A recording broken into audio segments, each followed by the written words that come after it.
Now, our special guest today was part of one of the most successful boy bands of all time, Westlife. After 14 years, 12 world tours, an amazing 14 #1s with the band, he's now about to go alone with his first solo album. Please welcome to Saturday Kitchen, it's the brilliant Kian Egan. Hello. That's a pretty serious career, isn't it, really?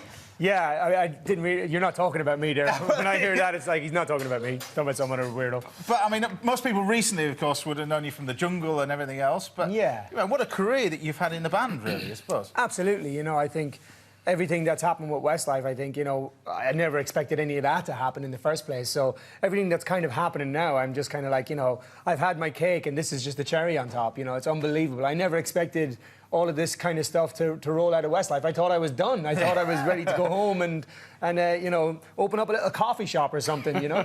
And the single's out now, of course. Well, I got the album coming out on March 17th. Yeah. It's all about the album for me, you know. It's just the body of work, so that's coming out March 17th, so it's very exciting. There you go. Well, we're going to talk about that a little bit later on. But now, of course, at the end of today's programme, I'll either cook food heaven or food hell for Kian. It'll be something based on your favourite ingredient, food heaven, or your nightmare ingredient, food hell. It's up to our chefs and some of our viewers to decide what you'll be eating.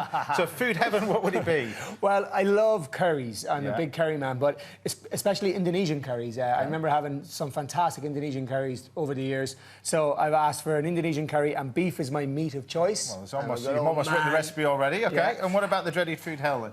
Anything to do with crab. I thought a guy from Ireland, you know, famous for that great shellfish. I've never been a big fish eater in general, you know, even though I have eaten fish eyeballs and they've exploded in my mouth.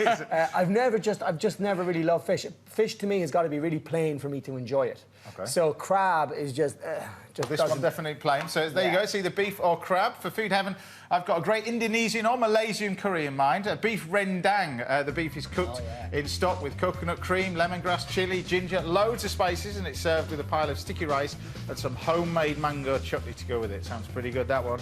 Or Kian could be facing food hell, of course. Crab with some delicate crab tortellini. The crab is mixed together with cream, ginger, cayenne, made into some tortellini, blanched, and it's served with spring veg and a sauce, all made from the crab shells as well. Oh, no. Yeah, exactly. You don't have to munch on them, but you have to wait to the end of the show to find out which one he's going to get. Now, if you'd like to ask a question for any of our chefs today, then you can call this number. That's 033 0123 1410. That's 033 0123 1410. And a few of you will be able to put your questions to us live a little later on. And if I do get to speak to you, then I'll be asking you whether Kian should be facing food heaven or food hell. Now, you feeling hungry? I'm really hungry. All I've had so far this morning is a banana, deliberately. Well, all you're going to get is a few little bits of veg in a minute. Wow. Anyway, there you go. Cooking potatoes. I thought they were going to feed us. For this one, I'm going to do a coffee and cardamom cake. Keeping it nice and simple. It's really kind of like an all-in-one recipe, really, for this one. But we take some sugar, throw it in with some butter. And then I've got some cardamom here, which I'm going to add. Now, the coffee and cardamom, first of all, there's your cardamom pods, which you grind up in a spice grinder, and we've got that in the bottom here. Then I'm going to add some coffee essence. That's going to go in there as well. And just get this started, and then we're going to add the eggs and the flour. But I'm going to serve this with like a peanut ice cream and some popcorn to go with it as well. So just keep it... This is actually quite a simple little pudding or a dessert. But you want the butter sort of at room temperature, otherwise you can't incorporate the eggs into it as well. But I don't know whether you're a keen baker at home when you've got a bit more, you know... Bacon isn't my thing, really. It's not your fault, is it? Yeah, I do all the cooking at home, but bacon I just haven't got. My wife has recently gotten into a bit of bacon, which has been fun. But we're just shocked at how much sugar and butter goes into everything. It's like, man, the calorie count. Don't worry about the calories, Kian. I once wrote a recipe for a magazine once, and they phoned me back questioning the amount of calories per portion, because there was 2,800 calories per portion. They wanted to know what the problem with the recipe was. So I looked through it and actually figured out we'd forgotten the ice cream. So in goes the flour. We're going to mix this together. I always do this bit by hand, really. That's the best way, because if you do it by machine, it toughens up the cake mixture, really. But you just incorporate this by hand and mix it all together. So, first of all, I mean, congratulations on the album. Thank you very much. I mean, you were saying that, you know, earlier, it was unexpected for you, really, and everything else after sort of Westlife's a bit of a bonus, really. Was that really the case? Was that... Absolutely. I mean, you know, I spent, like, Westlife ended in 2012 in the summer, and, you know, I kind of thought, wow, you know, I had an amazing music career with Westlife, 14 years at the top, and, you know, I was doing a small bit of TV work. I do the Voice of Ireland, similar as the voice here. And is that what you enjoy? You enjoy that mentoring? Yeah, I did. I really do enjoy that. And but apart from that, really, I did a tiny bit of TV presenting over here as well, but that was really it. So I kind of thought, you know what, that's cool. I've had an amazing time at the top, and I'm really grateful for everything I had. And then, you know, I was asked to do I'm a Celebrity, Get Me Out of Here 2 years in a row, and I said yes the second time because I kind of realised, you know what, it's just going to be a bit of fun, isn't it? And then because often when people do that, they want, you know, they want to progress their career forward and do something off the back of it. But it was never really the case for you. The album wasn't planned afterwards. No, the jungle for me was just an experience. I thought, you know, I'm an outdoorsy guy. I do a lot of surfing. I do a lot of like hiking and stuff like that with my buddies. So that was what it was for me. I was like, cool experience. And then I came out of the jungle and got offered a record deal straight away. And I was like, wow, okay. For one of the non-lead singers of Westlife, I thought, that's going to be fun. And got in the studio and, you know, started recording the album. And now it's ready to rock and coming out in a week and a half. It's quite scary. I mean, St. Patrick's Day, it's out as well, of course. Yeah. It had to be as well, really, for that one. Well, yeah, I think it's more about, you know, Mother's Day. Yeah. For the record label were like, let's get it out for Mother's Day. I was like, okay. But it's cool. A very personal album for you because your wife's on one of the tracks, track 5. Yeah, track 5. She's we've done a duet of a song called I'll Run to You.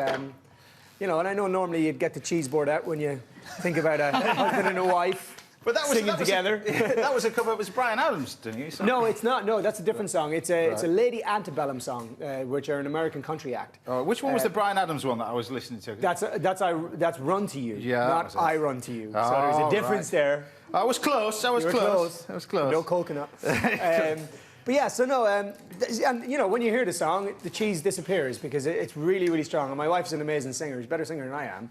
So I was kind of like, babe, when you go into the studio, don't show me up. Just, you know, keep it simple. Just put the vocal down. Keep it nice and simple. Don't get all frilly and filly with it. But no, and it sounds lovely. So really excited. I mean, you know, and honestly, it's all just a major bonus to be doing it all. I never expected it. So you never expect sort of a tour later. So I don't suppose you know what's going to happen next then, really. Well, it's been so manic that I've just kind of gotten to a point where it's like, okay, cool, all this amazing stuff is happening. So let's just do that. Yeah. And see how it goes from there. And, you know, if there's enough people that are interested in me doing a tour, I'll do a tour.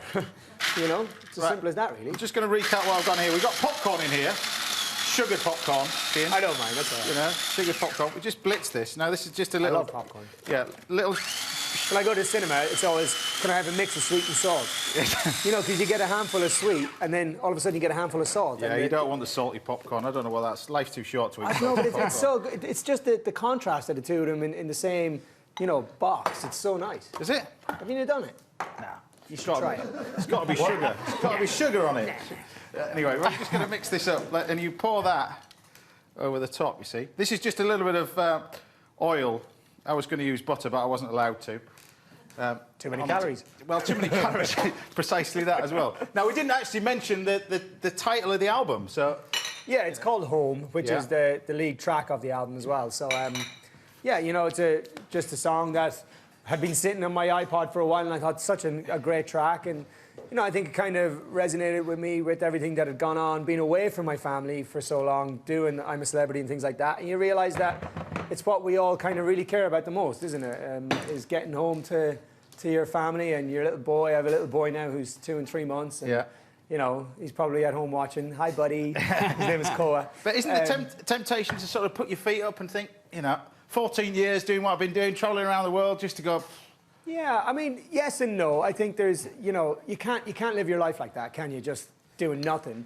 Plus, you know, like, you can't turn down these opportunities. And there's such amazing opportunities to be given that, you know, I just like, yeah, somebody's asking me to release an album. Wow, I never expected that to come in my lifetime. So why not? You know, let's, you know, and it's not about even how well it does or how successful it is. It's more about, I got the opportunity to do it. If people buy it, I'll be blown away even more, you know? Because the temptation must be, I mean, don't you guys, you know, you must speak regularly, you guys, and to sort of look at what, you know, it's funny enough, what Take That's done and reform and think, well, that's always something that we could go back to. Is that something that's definitely not...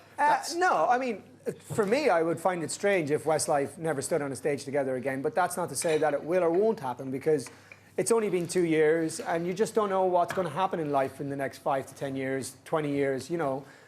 Some of us might decide, you know what, that's a thing of the past, and I've had an, you know, amazing time doing it, but let's not go back there. Or we could all be going, you know what, let's do it. Like, look at the amazing time we had. So it's really early for me to even think about that. I mean, I think we're all kind of only right now finding our own feet as individuals. I mean, we've been together since we were 16, 17 years of age. Because the original band, I mean, Simon Cowell as well, didn't really have many good things to say about Westlife and the original band. You know, he said we were one of the ugliest boy bands in the world. I thought, excuse me? And I actually interviewed him a few weeks ago and I pulled him up on it. So you'll probably see that on the television soon. And, exactly. He was like, I wasn't talking about you, kiddo. And I went, yeah, I knew you'd say that. But no, I mean, you know, Simon, I think Simon was... We were pretty ugly, I'll give him that much when he first met us. But then he got his hands on us and got a good stylist and a good hairdresser and you know, got all the glam squad out and turned us into half-decent looking all right ones. Do you miss it at all? Do you miss it? Or? You miss the perform. I miss the boys, you know, I miss like, you know, I mean, doing things on your own is so different. It's such a different experience, but so I miss that. I miss, you know, bouncing around the country with the lads and having a laugh. And I miss the performing. I miss being on stage and being in front of an audience. Wow. Well, hopefully, if the album does well, you'll be doing I'll be back there. You'll be on your own Fingers on stage. crossed. Exactly. Fingers crossed. You know? With a Brummie backing singer. Well, most definitely. Well, Birmingham was amazing for Westlife. I mean, we played in Birmingham so often. It was unbelievable. And, you know, the Brummie fans are amazing. Can I ask you one question I want to ask you? Have the boys heard your album yet?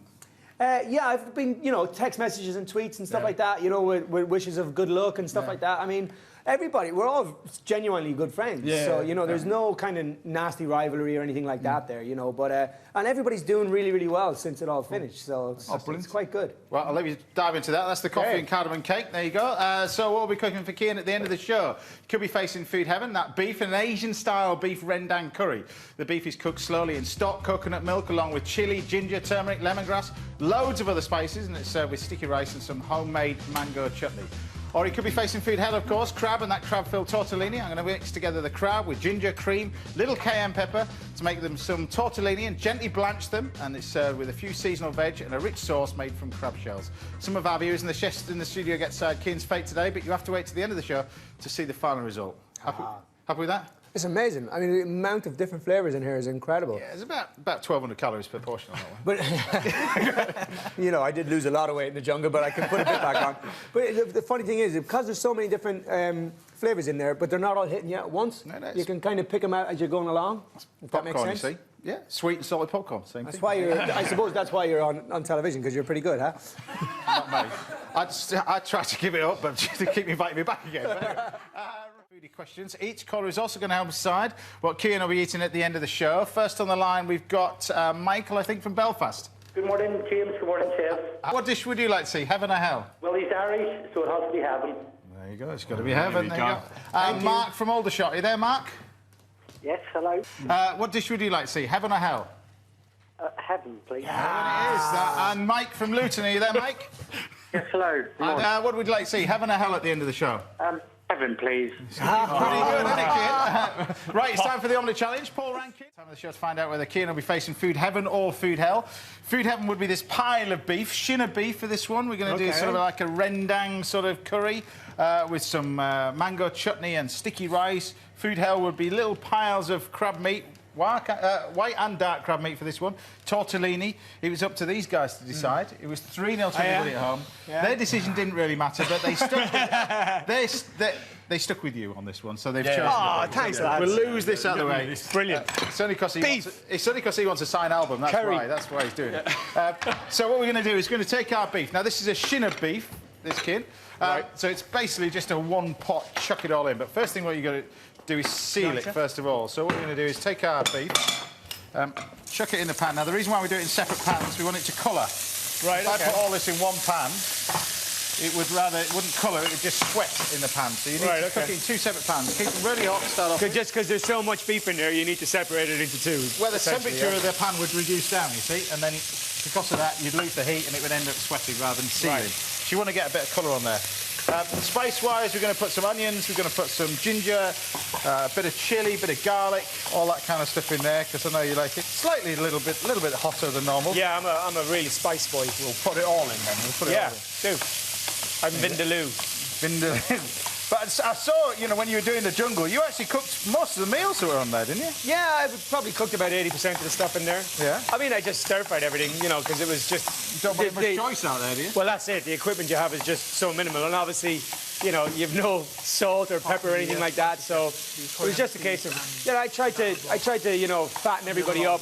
Do like anytime we got potatoes, just, you know, shallow fry the potatoes and stuff like that to put a bit of, you know, put a bit of calories back into us and stuff like that. And, you know, all the fruit and stuff like that, just try and sweeten it up and save any weird fruits that we got to try and make, you know, funky teas and things like that. So it was, because you're only drinking boiled water in there, we were calling it a cup of tea. Nice. But, you know, so any fruit we got, I remember we got a butter hand. And butter hand worked really well as a tea because it really flavoured the water quite nicely. So yeah, that was good. Right, we're going to chop this up nice and fine. Keep the seeds in as well if you like it hot and spicy. Yeah. Keep all that Every on, time. throw it all in. Ready? So we chuck it all in. Scotch bonnet is what we should have in Well, there. you can have, yeah. There is hotter than that even, really, as well. But Is there, yeah? Yeah, we're going to chuck all that lot in as well, with the ginger and with the garlic and the lemongrass. But going on to the album, you know, you're bringing it out St Patrick's Day, 17th. That's right. And those people are just tuning in. You've got a new album, Solo. You know, it's a new venture for you. all on my own. Yeah. Yeah, no, it's brilliant. It's just so exciting, you know. I mean, as I was saying earlier, I just never expected it to come my way. So I'm just rolling with it and enjoying it and, you know, loving the idea of doing music again and, you know, just getting my teeth stuck into it and just... When you get an offer something like that from a studio, do you have to phone up your mates and say, you know, give us a hand with this album? Is that what you do? No, I phoned up my mates and thought, am I mad in the head doing this? And they were like, do it, you know. And I think my wife was a big influence on my decision, you know, because obviously, you know, you talk about everything at home with your loved one. And she had a huge influence on me, kind of put the seal of kind of confidence back into my mind. And she was like, you got to do it, you know. I think, you know, when you get an opportunity like that, it doesn't come around very often. So I just thought, why not, you know? And then when it came to the songs, I definitely got my mates involved a little bit. But then I realised that the music that I make wouldn't necessarily be... I don't think my audience would appreciate the songs that my mates listen to, you know? So, yeah, I kind of stopped asking them after about a week when I got some weird suggestions.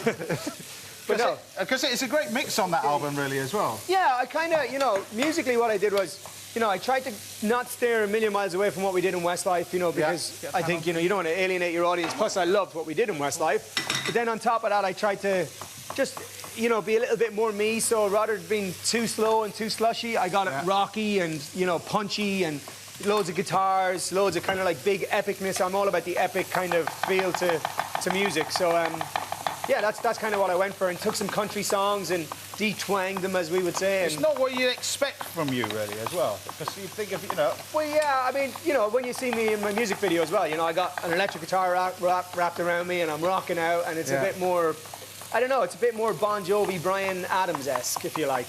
That's kind of my vibe. But it's still not a million miles away from Westlife, I have to say. Right, we're chopping... I'm admiring your chopping skills. Mine, well, these guys here, but... We've got chopping, well, you can explain what we're doing with the... So the I've chopped the right menu and the green mango. Actually, have you got the spices? I've got the spices there, toasted off, ground down. Coriander seeds mainly in this, turmeric, star anise, all get ground together. A lot of coriander seeds go into this one. And then you see you've got your beef. I'm going to pass... That's a bit hot. I feel like I'm in the way, but I know if I move, I'm going to knock everybody over. So I'm like, So we've got a little job for you. Yeah. Put the sugar and the vinegar in there for me. Which first? You just go for it. Go for it. Put them both in. Get them in. Same time, huh? Yeah. Makes more sense, doesn't it? There we go. Yeah. Put your spices in. There we are. Give it a stir, chef. Don't move the pan, just stir. Don't call me chef. So we've got the bay You've just been promoted. We've got the bay leaf, the coconut. This is a little bit of lemongrass. Yeah. You can just chop up. Chop the coriander, that's it. Chop That'd be coriander. great. So I've got all that in there. In we go with the beef stock. So what we're doing is we're reducing that down with the spices so it's quite, some starts getting quite thick, and then we'll add the mango to bind it all together. Lovely. That's the key to it. I love mango. Mango, chilies and limes, they all go really well together, don't they? So I always make a little salsa at home for like on top of fish and stuff like that. Well, we've got the two. We've got green mango as well. So we've got the sort of, it's a lot harder than the normal conventional mango, but you can buy both now from the supermarket, but... I'm more of a yellow mango man. Yellow mango. Well, you can do it, this chutney you can do it all with just one or the other. In we go with the coconut milk.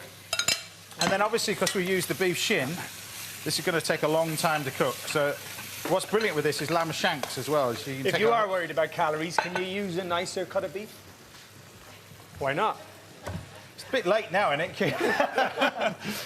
Yes, you can do. Oh, it's just a question. Well, you can't. No, no. You need coconut milk in it. That's the key to it, I suppose. You can buy low-fat coconut milk. Can you? You can. Can you? You can. Can you really? You can. It's like like coconut milk. Yeah. He's like, yeah, whatever. You can also buy margarine Why would you do that? using that. But anyway, right. I only use margarine. Right, and then what you do is you can either pop it on the stove, just gently cook it. And the key to this, really, I suppose, more than anything else, is the long and slow cooking. That's what you want. So a good 2.5 hours, 3 hours, something like that. And we end up with this rendang that we've got in here. Wow. Now, what we're going to do to finish that off is we've got some chopped coriander, which I'm going to take a little bit over here, throw that in.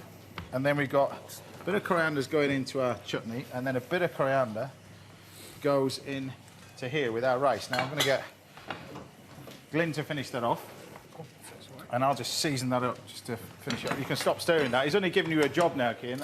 I know. He's making me feel like I'm doing something. Stir that around Stir this both one of as them, please, chef. Same spoon? Yeah, you Doesn't matter. So we're going to mix that together. Bit of seasoning on there, salt predominantly. There you go. Bit of that. And then hopefully we've got our rice. Yep. Thank you. Nearly there. Trying to get a quenelle there. Eh? You go, chef? Thanks, mate. The smells are incredible. Right, that's a Glyn portion. There we go. What are you doing? That's a decent amount. There you go. Just trying to save them for afterwards. And then we've got some of this mango chutney. And then, of course, you've got this rendang, which is this beef and everything else. Smells brilliant, huh? It is amazing, yeah. Smells good. It's coconut, all that kind of stuff in there. You've got the chilli, seasoning over the end. Incredible. Proper grub. Dive into that one. You can get the knife, folks. Dive into that, Kian. What are we doing with this again? That's it, we've done. That's the chutney. Oh, that's the chutney. Yeah, that'll be ready next week, Kian. Don't worry about that. And Ollie's chosen Leda Reserva Syrah 2011 from Majestic, priced at £8.99. There you go. It's just so fragrant and aromatic. Oh, my God. It's amazing. Happy with that? Oh, yeah. So we've got about 10 seconds to go. Tell us the name of the album. It's called Home. It's out on March 17th. Hope you like it. Well, I don't want to say buy it, because that's just buy it. Glyn's already reserved his copy. There you go. That's off Saturday Kitchen Live. Thanks to Akta Islam, Glyn Pennell and Kian Egan. Cheers to Ollie Smith for the wine choices. Remember, all of today's recipes are on our